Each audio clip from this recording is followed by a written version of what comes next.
Começa agora. Diário Econômico PicPay. Uma análise das principais informações que impactam os mercados, A economia global e do Brasil. Apresentação Marco Caruso. Bom dia, pessoal. Hoje é sexta, 21 de junho e este é o seu Diário Econômico.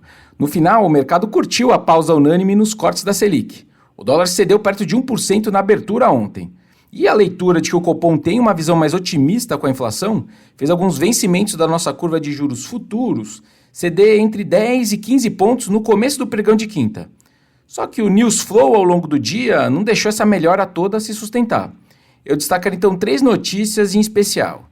Uma com a volta da sugestão do presidente de isentar o imposto de renda de quem recebe até 5 salários mínimos, cujo custo anual estimado fica entre 80 e 180 bilhões de reais, a depender de uma série de hipóteses que você fizer sobre o restante da tabela, que seria reajustada também, etc. Mas sem dúvida parece inviável na conjuntura atual. A discussão vai na contramão do ajuste de despesas esperado e discutido recentemente, mas seria, verdade, consistente com as promessas de campanha.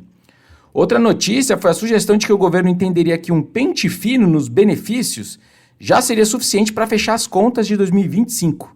Eles estimam que um maior rigor ali na concessão desses programas poderia reduzir as despesas entre 20 a 30 bilhões de reais.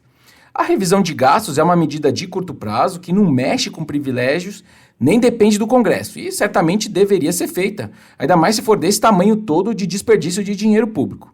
Ano passado, essa busca ativa por irregularidades no Bolsa Família trouxe uma economia de 7 bilhões de reais. Mas certamente não é estrutural, nem suficiente para tirar o risco de não se cumprir a meta de zerar o déficit no ano que vem. Agora, rever a previdência dos militares, cujo déficit per capita está aí perto de 15 vezes maior do que o do INSS, cortar os famosos super salários, ou mudar os pisos constitucionais de gastos com saúde, educação e desvincular alguns benefícios da regra de reajuste do salário mínimo, esse sim teria um impacto verdadeiro e mudariam o jogo. Mas dependem de aprovação no Congresso, sofrem resistências e são impopulares. Então fica difícil incorporá-los no cenário base essas possibilidades. A última notícia que ajudou a reverter a melhora dos ativos e que também vai dar pano para manga daqui para frente é a troca da presidência do Banco Central. Uma guerra de fontes tem rolado na mídia, com ministros do governo ouvidos pelo Estadão supostamente dizendo que o Gabriel Galípolo segue firme no páreo e com uma ala do PT defendendo que o Lula indique o economista André Lara Rezende, que ultimamente tem defendido uma abordagem bem alternativa, digamos assim, de políticas econômicas. De modo bem simplificado, essa corrente dele acredita que um país que emite sua própria moeda, como é o caso brasileiro, não precisaria se preocupar com déficit nas contas públicas. É só ir lá imprimir moeda. É bastante controversa e desacreditada pelas correntes de pensamento dominantes e convencionais, mas soa como música para as classes políticas. Mas essa impressão de moeda toda também tem que ser combinada com a inflação, né?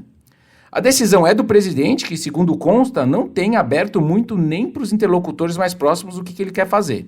Ele deve ouvir os ministros Rui Costa e o Haddad, pelo menos, antes de tomar uma decisão com maior peso para a Fazenda, eu imagino.